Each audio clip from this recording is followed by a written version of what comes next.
하게 됩니다. 야고보서의 말씀을 마무리하면서 제 마음에 남는 가장 큰 울림은 우리의 불순종과 연약함이며 그럼에도 불구하고 우리를 선대하시는 하나님의 크신 자비와 긍휼입니다. 인생을 사는 것이 만만치 않죠. 여기 있는 우리 총명이나 보민이도 그들 나름대로의 인생이 만만치 않을 것입니다.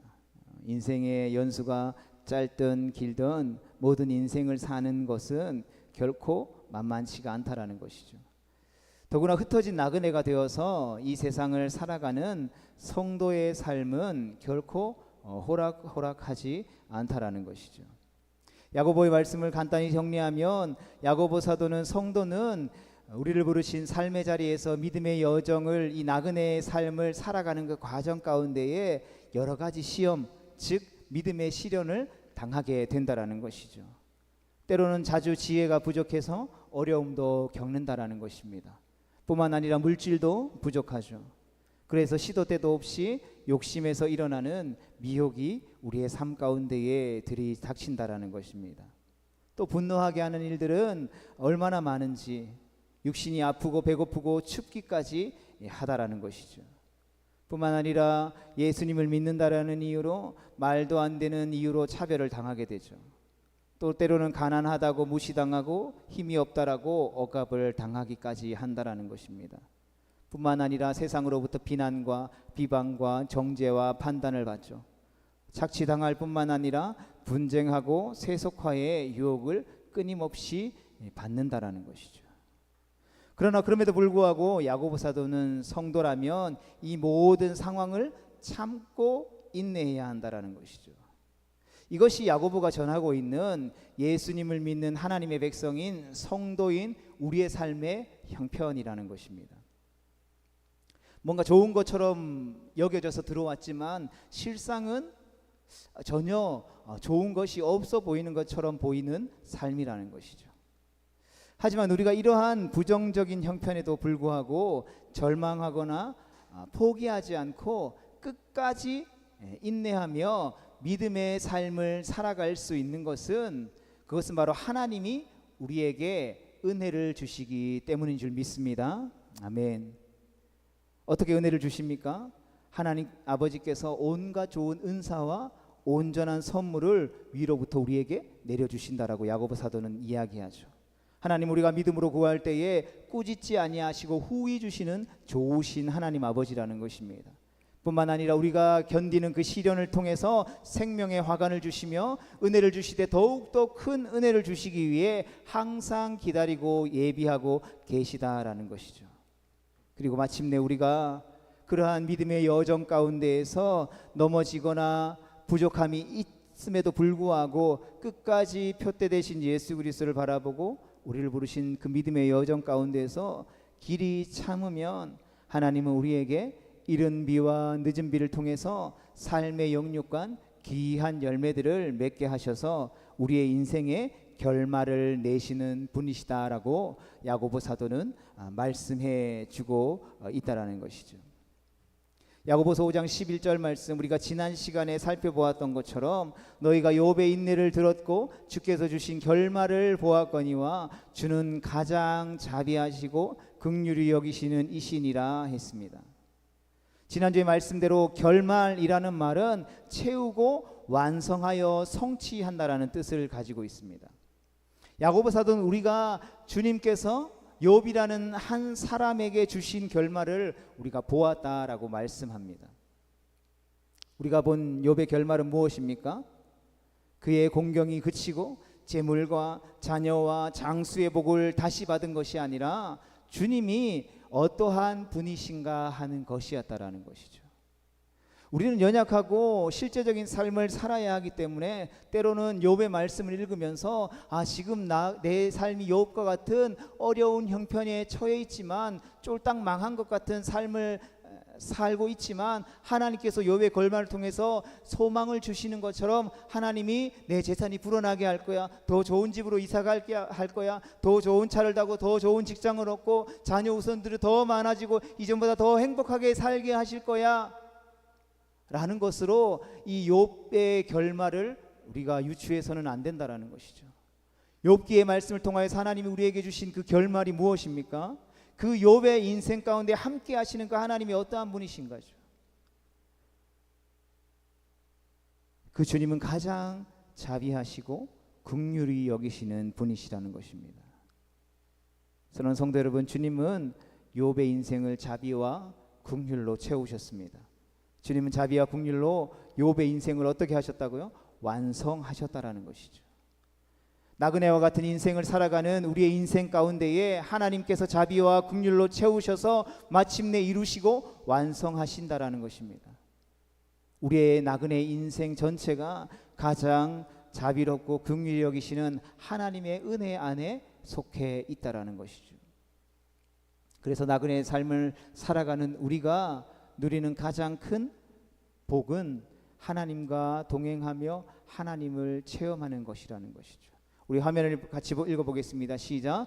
나그네 삶을 사는 우리가 누리는 가장 큰 복은 하나님과 동행하며 하나님을 체험하고 경험하는 것입니다. 아멘. 바라기는 우리 모두가 이러한 은혜들을 날마다 누리며 나아갈 수 있기를, 경험하며 나아갈 수 있기를 주님의 이름으로 축복합니다.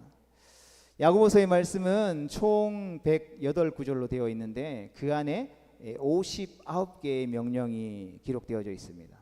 최소한 2구절에 한 번은 명령이 나온다라는 것이죠.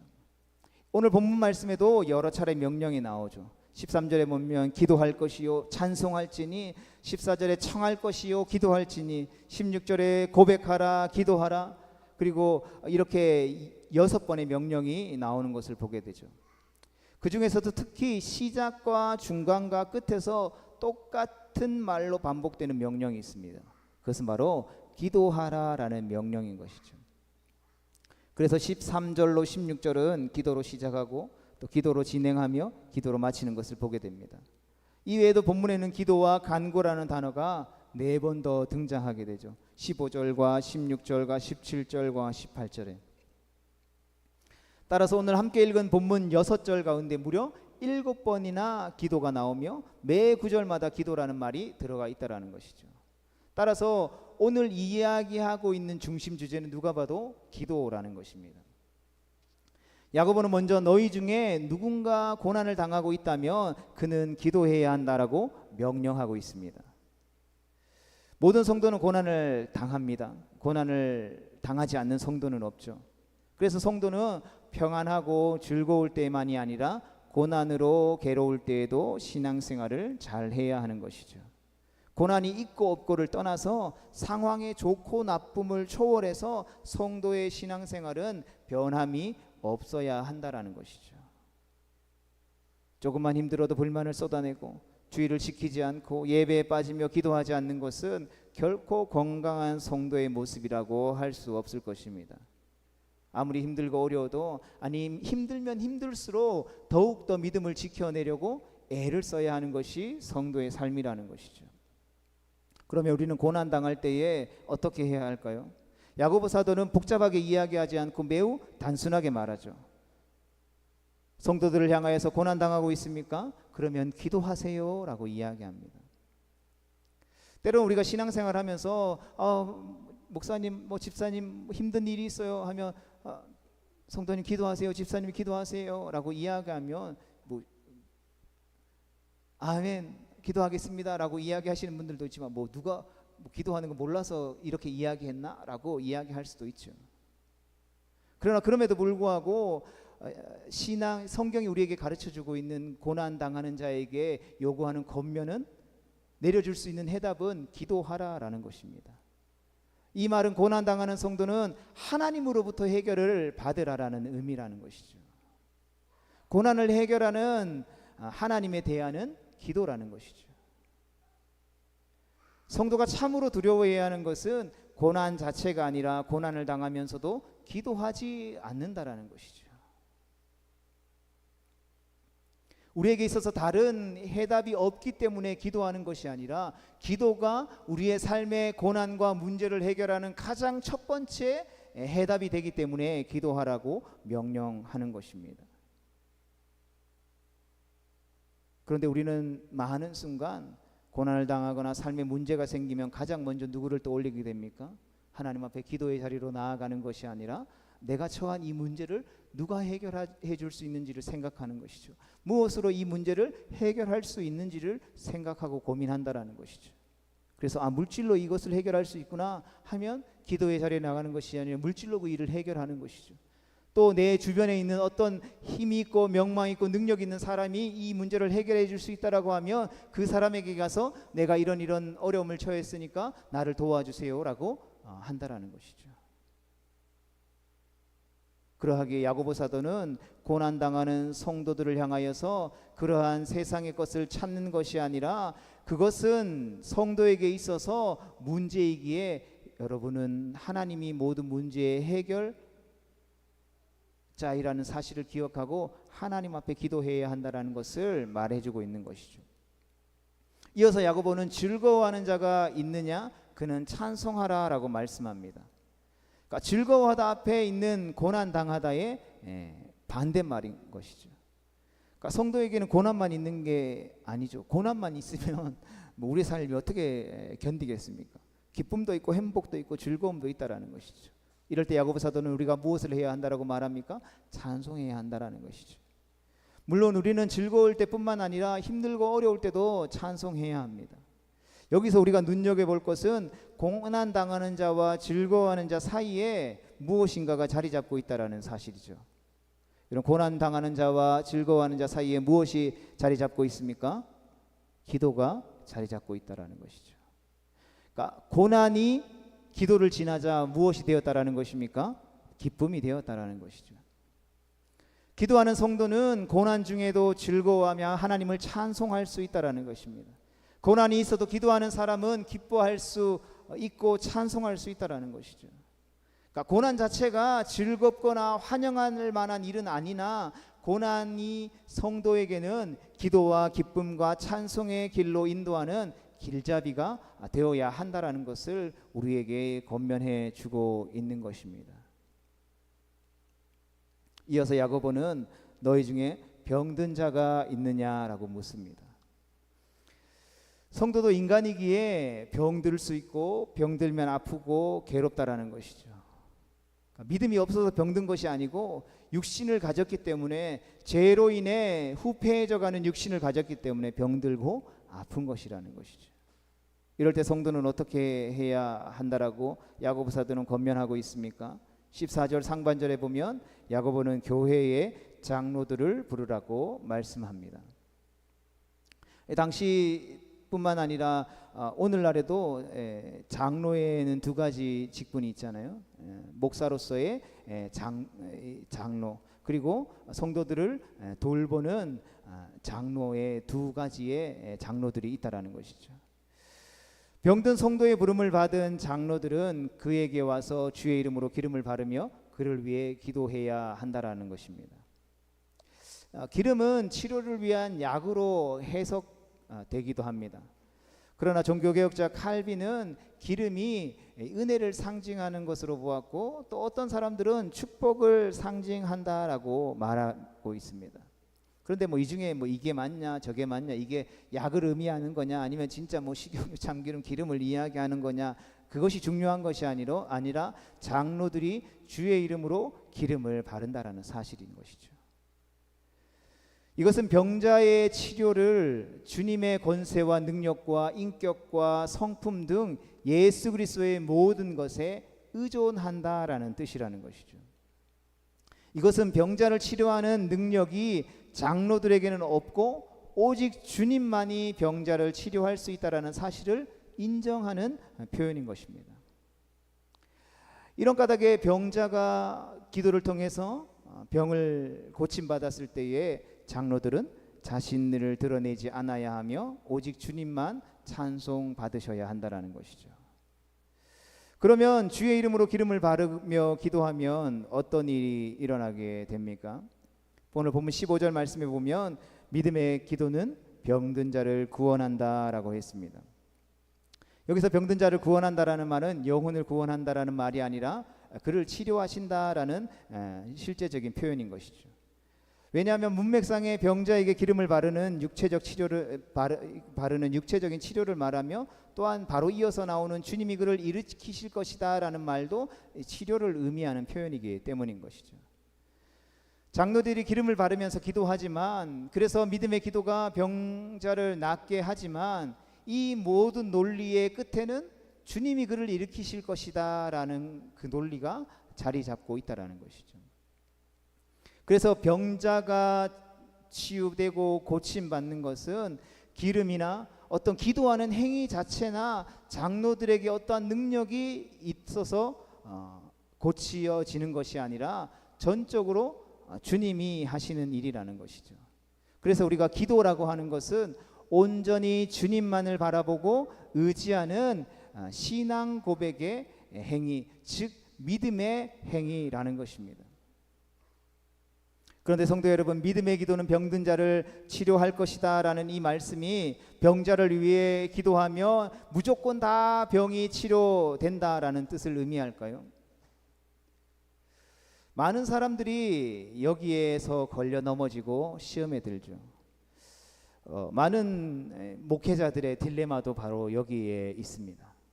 그래서 어떤 분들은 이것이 두려워서 병을 위해서 기도하는 사역들을 안 하시는 분들도 종종 있는 것을 보게 됩니다. 병자를 위해 열심히 기도했는데 낫지 않으면 믿음이 없기 때문에 병이 낫지 않은 걸까요? 우리가 명심해야 할 것은 병자 치료가 기도의 응답이라는 사실을 우리는 주목해야 합니다. 이것을 결코 놓치면 안 되는 것이죠. 15절 말씀을 믿음으로 취해서 기도하면 무조건 나을 것이다가 아니고, 믿음으로 기도하면 주님이 치료해 주실 것이다 라고 우리는 생각해야 한다는 것이죠.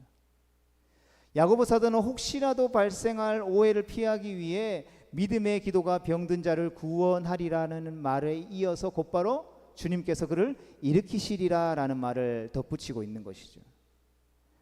그러니까 믿음의 기도 자체가 병자를 치료하는 것이 아니고, 그 기도에 대한 응답으로 어떻게 하신다고요? 주님이 그를 일으키신다라는 것이죠.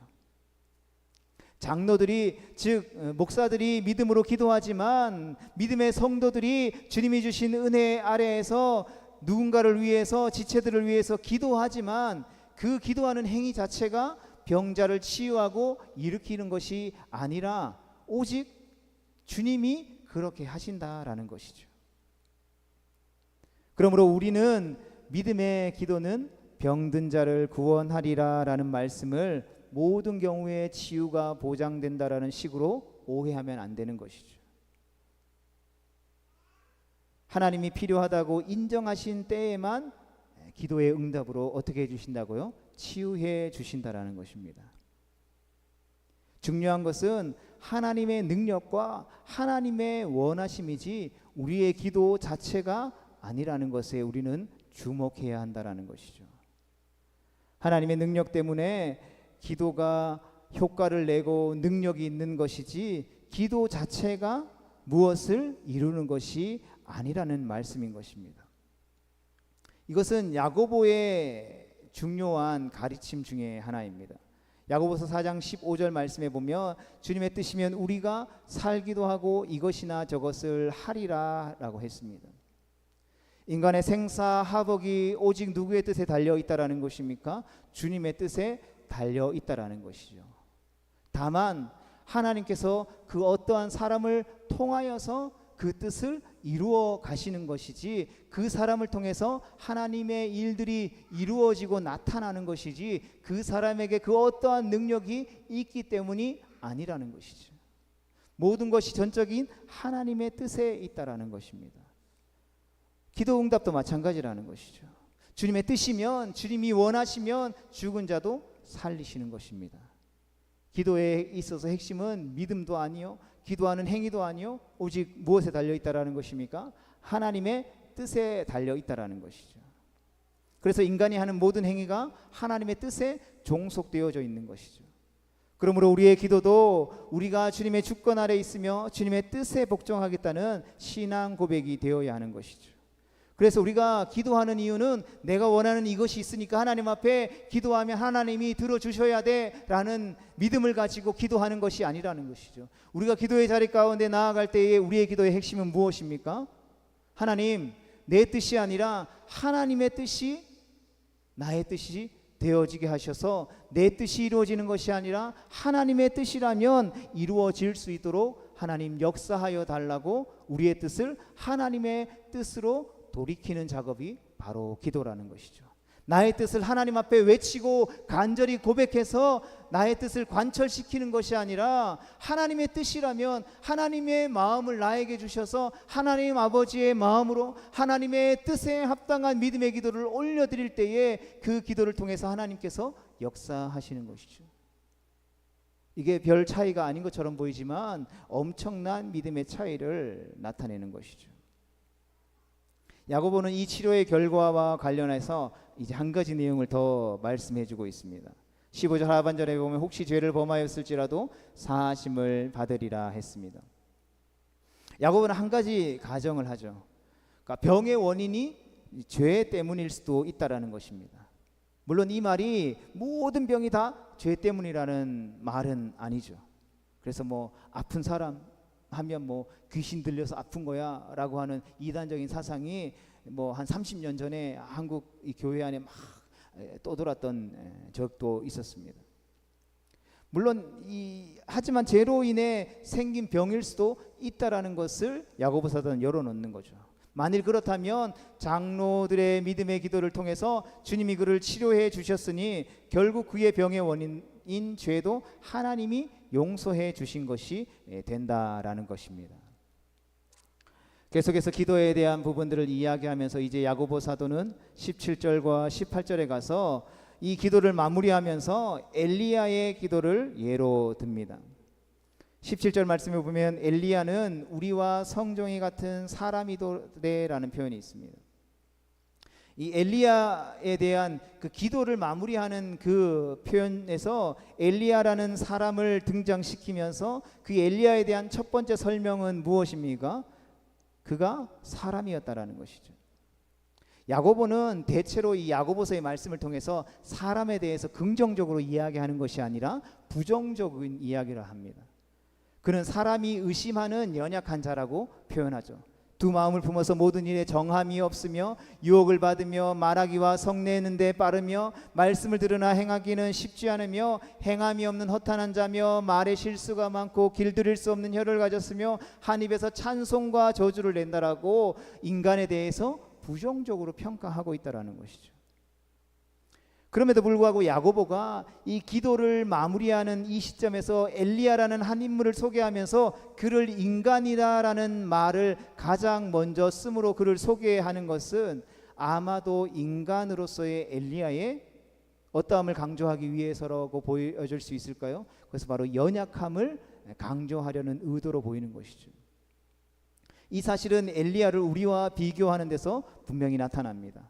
뭐라고 표현합니까? 엘리야는 우리와 성정이 같은 사람이라는 것이죠. 성정이 같다라는 말은 같은 감정이나 욕망을 가지고 있다라는 것이죠. 엘리야도 넘어질 수 있는 죄인이라는 것입니다. 우리처럼 나쁜 욕망을 가질 수 있는 존재라는 것이죠. 우리처럼 흔들릴 수 있는 감정을 가진 존재라는 뜻이라는 것이죠. 그래서 우리와 똑같은 연약한 사람이라는 것이죠. 기도 응답을 받은 자라고 해서 어떠한 연약함도 없는 초인간적인 특수 인격을 지닌 것이 아니라는 것을 우리에게 이야기해 주는 것이죠. 오히려 기도는 우리의 연약성 때문에 존재하게 된다는 것이죠. 그런데 이렇게 우리와 별반 다를 것이 없는 연약한 엘리야가 어떻게 기도했다고요? 비가 오지 않기를 간절히 기도했다라는 것이죠. 그러니까 어떻게 됐습니까? 3년 반이라는 시간 동안 하늘에서 실제로 비가 내리지 않았다라는 것이죠. 그리고 3년 6개월이 지난 이후에 그가 다시 기도하자 하늘이 어떻게 했다라고 기록하고 있습니까? 비를 내었다라는 것이죠.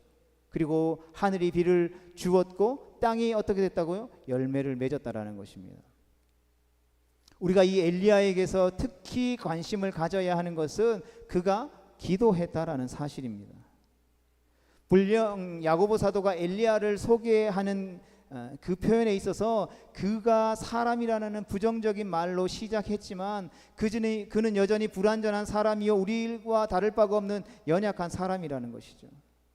하지만 야고보 사도가 엘리야의 그 연약함과 부족함을 드러내기 위해서 한 것이 아니라 진짜 말하려고 하는 핵심은 그것이 아니라는 것이죠.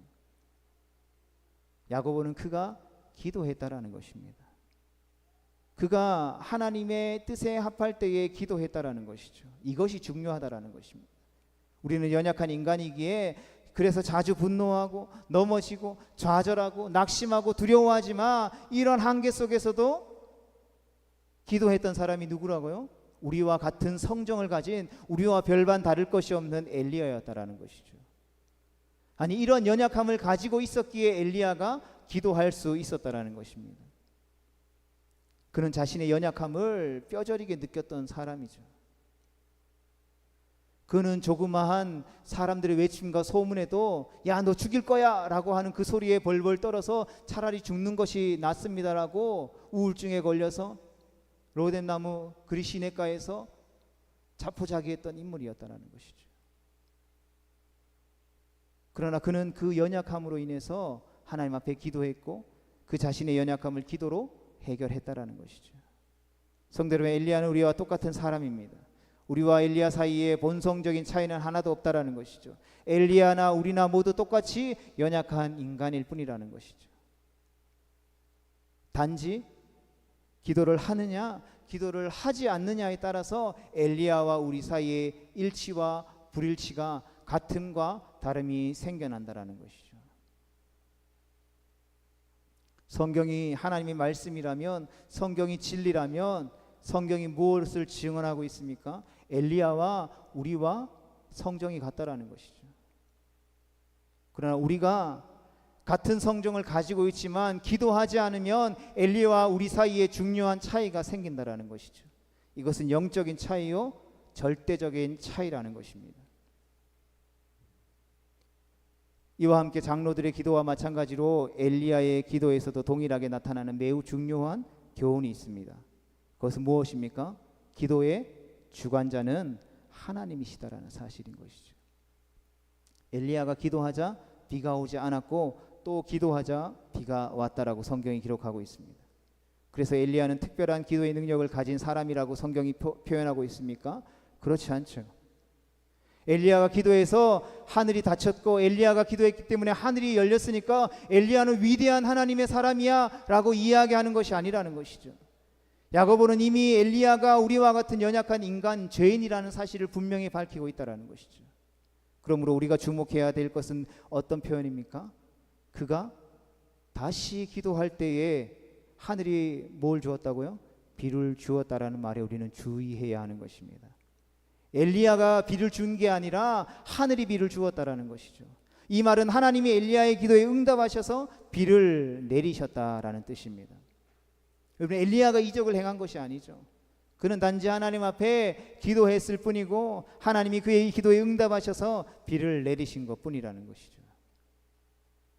성도 여러분, 야고보서는 처음부터 끝까지 일관되게 이 사실을 강조하고 주목하고 있는 것입니다. 그래서 야고보서는 기도로 시작해서 기도로 진행되어지고 기도로 끝이 나는 것이죠. 이것이 무엇을 뜻합니까? 우리는 기도하고 하나님이 채우신다라는 것입니다. 이것이 야고보서의 중요한 교훈인 것이죠.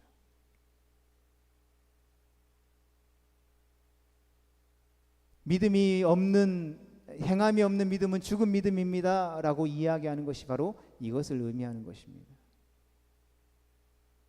너희가 믿음이 있느냐? 너희가 하나님의 살아계심을 믿느냐? 그렇다면 그 하나님의 뜻을 구하며 하나님 앞에 기도해야 할 것을 이야기하는 것이죠.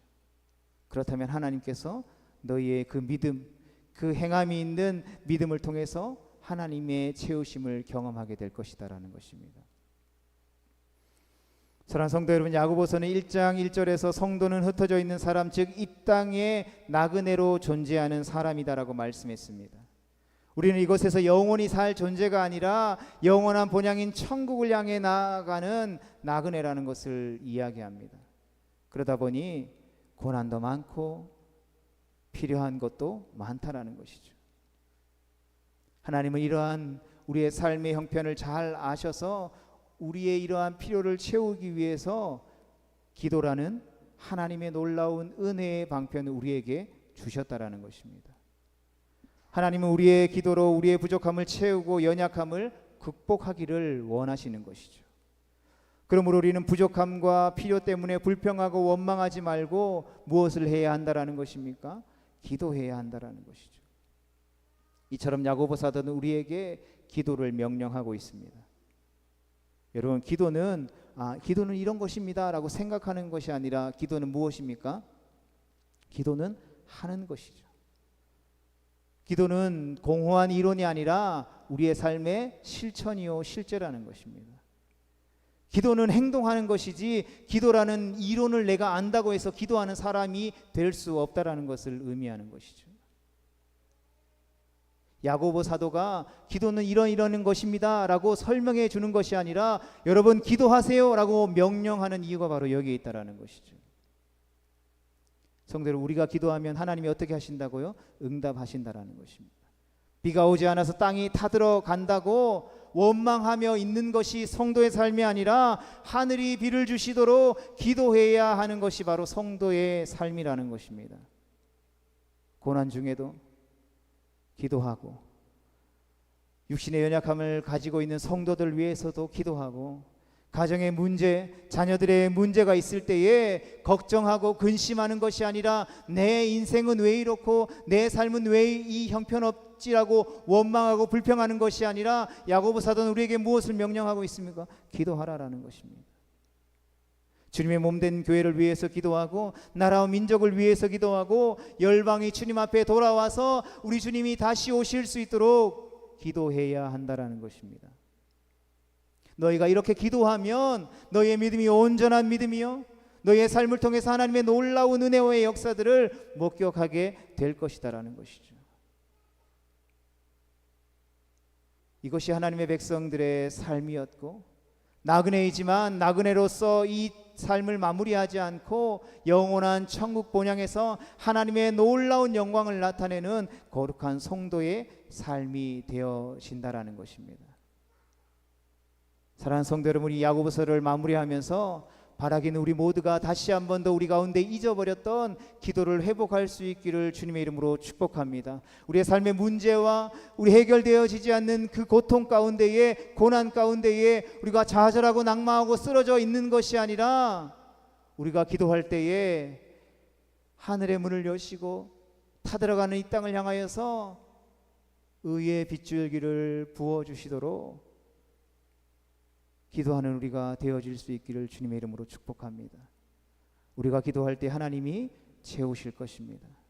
바라기는 응답하심을 이와 같이 경험하는 은혜롭고 복된 삶과 가정과 생업이 되어질 수 있기를, 그래서 하나님 앞에 기도함으로 말미암아 하나님이 우리의 삶 가운데 베풀어 주시는 그 놀라운 것들을 날마다 간증하기에 부족함이 없는 간증의 주인공들 되어질 수 있기를, 온전한 믿음을 하나님 앞에 영광 돌리게 되는 우리 모두가 될 수 있기를 주님의 이름으로 축복합니다.